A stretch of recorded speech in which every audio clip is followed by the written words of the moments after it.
Jadi kalau tadi ada gugatan mengenai bahwa ini terkait mengenai ekonomi, aku rasa hakim juga tidak akan mengarah ke situ.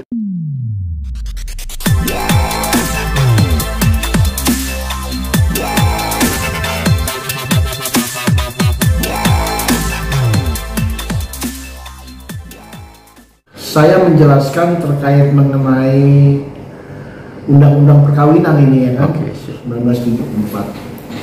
Terkait mengenai perkawinan ya, tadi yang memang dipertanyakan oleh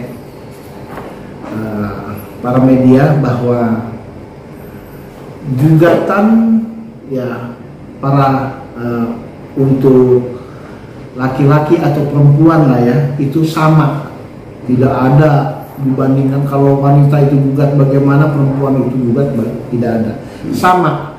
Karena ada percecokan yang merasa tidak nyaman, ya silakan sah-sah saja siapa saja yang menggugat seperti itu. Tapi kenapa kok prosesnya lama bang? Biasanya kalau cowok yang gugat atau ditalak kok lebih cepat bang? Ya tidak gitulah ya, gugatan cepat ya lama atau sebentar itu bagaimana agendanya ya. Kalau contohnya seperti kasus siapa yang saat ini yang ditanyakan yang tadi ini yang ditanyakan Ricis yang menggugat ya sebagai wanita perempuan, seorang ibu menggugat suaminya, itu sah-sah saja karena ada ketidakcocokan, cekcok lah ya.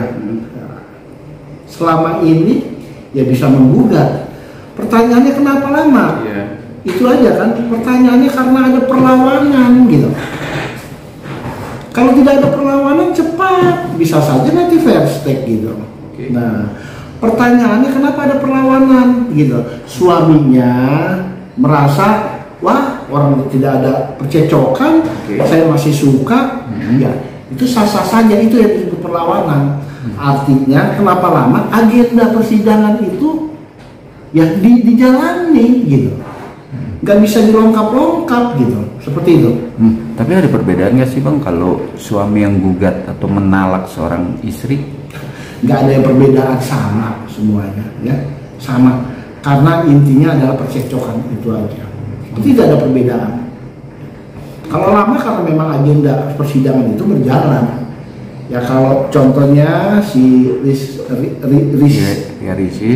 itu dia menggugat suaminya, tidak ada perlawanan, artinya tidak perlawanan, ya sudah saya setuju dengan adanya perceraian itu ya cepat gitu. Karena perlawanan itu karena ada tanya jawab ya, Anda akan bikin gugatan, jawaban, replik, duplik dan seterusnya sampai keputusan. Itu agenda-agenda itu yang membuat lama seperti itu. Dalam tanda kutip bertanya bahwa pihak cowok itu masih mempertahankan dan masih cinta. Ya kalaupun pertahankan seperti itu, masih cinta, nanti majelis hakim akan menentukan apakah memang ini diputus dengan adanya perceraian ataupun tidak itu. Tapi kan awal gugatan itu kan juga pasti ada mediasi bang, dan mediasi itu kan gagal. Itu kan poinnya bahwa tidak ada kecocokan, dan hakim atau pengadilan juga udah memutuskan dengan waktu yang cepat, tapi kenyataannya prosesnya kok lama gitu bang. Coba ditanya lagi, mediasi itu gagal dalam arti apa? Mediasi itu kan untuk supaya perdamaian. Ya kalau si laki-laki itu, yo saya mau berdamai, si wanita ini oh tidak, ya lanjut dong. Gitu. Arti mediasi itu untuk menjadikan satu kesepakatan kedua belah pihak. Ya kan? Kalau memang mediasi itu sepakat, ya kan untuk bercerai, yang bisa strateginya itu akan lebih cepat. Tapi kalau misal mediasi itu yang satu, oh tidak, saya tidak mau cerai ya, yang menggugat listriknya itu mau, oh enggak, saya mau cerai, ya sudah lanjut. Tapi kan proses berjalan, dan juga banyak saksi-saksi, apalagi saksi itu dari pihak laki itu bapaknya sendiri. Kenapa sih bang?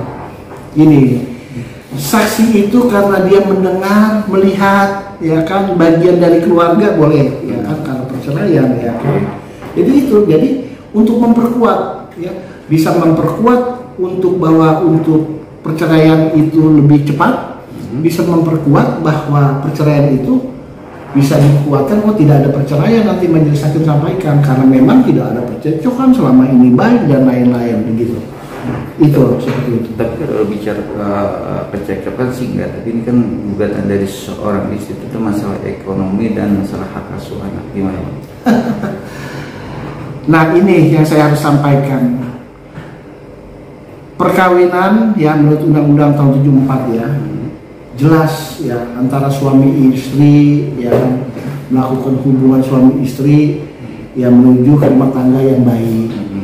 Jadi mengenai ada rumah tangga yang mana ada dinamikanya itu biasa. Jadi kalaupun ekonomi ya itu biasa. Jadi kan harus dipikirkan. Kalau kita ingin menikah sudah dipikirkan, bukan harus mendapatkan nikmat-nikmat aja, tidak gitu. Andai kan tidak dapat yang nikmat, itulah bagiannya. Seperti itu dipertahankan gitu. Jadi kalau tadi ada gugatan mengenai bahwa ini terkait mengenai ekonomi, aku rasa tidak, hakim juga tidak akan mengarah ke situ. Kalau ada percekcokan, keributan atau dan lain-lain, nah itu bisa sebagai pertimbangan. Tapi kalau ekonomi, hakim tidak mentolerir tentang itu, gitu. Karena itu bukan satu dasar untuk perceraian ekonomi seperti itu. Oke. Tapi kalau pertanyaannya memang dari pihak wanita atau istri itu yang bersikeras untuk bercerai, gimana menurut Anda? Sah-sah saja, sah-sah saja. Kan yang merasakan mereka, ya kan. Nah, karena itu diujilah di pengadilan supaya majelis hakim bisa mengetahui layak atau tidak perceraian itu seperti itu. Atau juga kalau mereka nanti tidak ada kecok-cokan bagi nama si A, si B lalu tetap disatukan oleh majelis hakim, tetap juga tidak kan. Intinya kan awalnya sudah dibuat mediasi supaya kedua belah pihak benar-benar di dalam 1 bulan itu fokus, bisa nggak mereka berdamai seperti itu. Tapi abang dari kacamata hukum, abang pernah menangani kasus-kasus perceraian. Berapa persen sih bang untuk duduk dalam atau bercerainya dengan kasus ini bang? Ya biasanya sih karena gini ya, karena kan setelah diputus pasti ada banding. Ya perceraian itu sih tidak bisa kita menentukan berapa persen, itu kan pertimbangan hakim semuanya. Tapi intinya kalau dimohonkan tentu hakim akan mengabulkan. Kalau nggak bisa dipertahankan, ya daripada mereka nanti dosa, ya urusannya dosa, mereka satu pisah ranjang, satu ke kiri, satu ke kanan, ya kan. Jadi hakim mempunyai pertimbangan yang berbeda nanti. Percaya, kalaupun ini nanti memang harus bercerai, ya hakim sudah memutuskan dengan baik. Kalau memang nanti suaminya merasa merasa keberatan, ya silakan sampaikan ke pengadilan lain ataupun ke hakim lain, yaitu banding seperti itu. Beda perkara-perkara yang selama ini berjalan dengan kasus perceraian KDRT atau selingkuhan, itu lebih dominan untuk bisa dalam tanda kutip putusnya cerai. Semuanya sama. Kalau sudah ada percekcokan dikarenakan ada pihak ketiga, ya karena bisa ekonomi, semuanya itu bisa semuanya dilakukan. Ya kan majelis hakim akan menentukan hal itu dengan hati nuraninya, dengan aturan-aturan yang ada bisa. Ya, jadi ada lagi perselingkuhan, ya apalagi, ya kan gitu. Tapi ada orang berselingkuh juga tiba-tiba dipertahankan, ada, bukan hanya itu. Jadi tergantung bagaimana suami istri bertahan nggak di dalam cobaan Tuhan itu, ya kan seperti itu. Tadi persepakatan antara penggugat dan digugat itu ya bang, untuk menentukan hakim bisa memutuskan bahwa dia cerai atau tidak bang? Setuju. Jadi awalnya dulu makanya dibuat mediasi. Tapi pada saat yang memang mediasi ini tidak ada titik temunya, otomatis diuji dulu di meja hijau seperti itu. Oke, terakhir bang, proses hukum sudah berjalan, tanggal 2 akan ada keputusan. Abang sebagai penasihat hukum dan juga punya iman, gimana bang solusinya? Harapan sih solusinya ya, karena saya tidak mengikuti nih, tapi secara hukum ya bisa saja ini hakim akan memutuskan cerai, bisa saja tidak seperti itu. Kita tidak bisa menjulukan seperti itu. Semua keputusan yang mulia majelis hakim akan menentukan seperti itu. Jadi kedua-duanya peluang besar seperti itu. Kalau seandainya kali cerai itu masalah hak asuh anak dan ekonomi gimana Bang? Secara hukum Bang? Kalau ekonomi kan disampingkan, ekonomi pribadi gitu, ya kan? Ya kan masalah anak nanti akan ditentukan oleh majelis hakim. Tapi masalah harta itu nanti setelah putus, ya.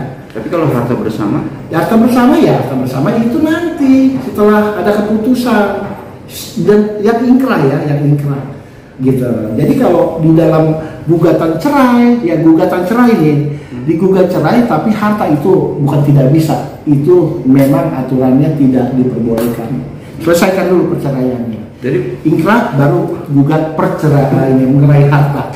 Seperti itu. Jadi beda ya Bang, perkara kasus perceraian sama hak asuh anak atau harta itu beda? Ya, beda.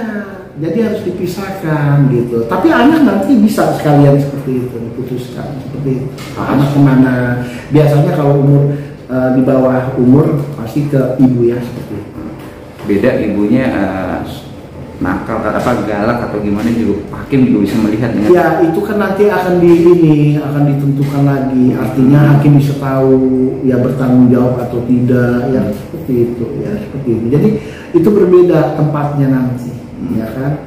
Hak asuh anak. Contohnya ada nanti memang itu ditentukan oleh majelis hakim ini terus kurang mesti bisa banding untuk menentukan anak ini di mana nanti seperti itu. Guna untuk saksi-saksi sendiri, Bapak dari Rian dan manajernya itu apa sih Bang maksud dan di dalam dalam hukum sidang di perceraian itu Bang? Ya, jadi saksi itu ada dua hal nih saksi ya. Okay. Ya tergantung saksi itu posisinya di mana, ya kan? Saksi itu posisi ada di penggugat atau tergugat, ya kan? Yang menolak atau salah. Artinya pada saat kasus yang tadi disampaikan terkait mengenai si suaminya itu akan menguatkan kasus kepada suaminya. Nah kita lihat karena memang saya tidak mengikuti ya, tidak mengikuti. Kalau memang dia bertahan tidak mau cerai, pasti saksi itu akan menyampaikan yang baik-baik dalam arti yang selama ini dilihat, ya kan, yang didengar dan pada saat itu dalam rumah tangganya bagaimana, seperti itu. Oh, oke. Apapun perkara pasti ada praksi hukum, ada pengacara yang mendampingi. Guna untuk sebagai pengacara dalam perkara perceraian itu apa sih Bang fungsi dari perceraian dan ada lawyernya sendiri? Ya, jadi PH ya, artinya sebagai kuasanya di dalam satu perkara, ya kan itu penting ada kuasa atau penasihat hukum. Karena satu di dalam perkara bisa saja ya orang tersebut secara pribadi terlibat ataupun dia menjalankan sendiri. Namun kadang-kala ya satu kalau tidak menggunakan pengacara agenda-agenda sidang kan kurang paham. Kedua membuat gugatannya juga kurang baik. Ketiga waktu ya kan waktu untuk beracara bersidang itu kadang nggak ada nih waktu, maka diberikan kuasanya seperti itu. Tapi intinya penasihat hukum itu ya selaku PH-nya itu memberikan ya kan strategi-strategi hukum, masukan secara hukum ya kan agar apa yang diinginkan kliennya ini tercapai seperti itu. Oke. Dalam perkara kasus Rian dan Ricis ini sebagai lawyer pendamping masing-masing, biasanya apa sih Bang untuk menyatukan atau berbalik nih Bang? Sebagai biasa mengalami dan pernah menjalankan. Oh ya, kalau saya ya memang setiap advokat ya pengacara berbeda-beda ya, cara strateginya. Kalau ditanyakan saya, awalnya saya selalu menekankan harus dipersatukan dulu. Ya, yang sudah disatukan Tuhan jangan dipisahkan. Berusaha maksimal ya sebelum kita masuk ke ya, baik. Tapi kalau memang ini tetap berkeras, saya berusaha juga kepada yang saya ingin lakukan untuk percaya atau yang saya juga. Saya ngobrol, kalau memang sudah pasti kalian tidak bisa disatukan, kalian mau cerai ya sudah cerai. Hanya bagaimana saya melakukan kepada klien saya supaya kalau memang mau bercerai saya minta kepada suaminya contohnya supaya kalau udah bercerai ya sudah kita minta surat sedikit pernyataan dari dia yang memang setuju supaya perceraian itu akan lebih cepat. Ya, tapi kalau memang di belakang enggak, saya masih keberatan atas ya sudah, berarti saya sampaikan kepada klien, Bu, bahwa atau Bapak bahwa di dalam perkara ini akan prosesnya akan lama, 3 bulan 4 bulan seperti itu. Kenapa? Karena ada perlawanan seperti itu. Tapi poin benang merah tetap akan mengajukan atau saling rujuk dong. Oh ya udah, itu agendanya ya di perkara apapun, bukan hanya perceraian. Secara hukum keperdataan selalu poin pertama sebelum masuk ke agenda persidangan mediasi seperti itu.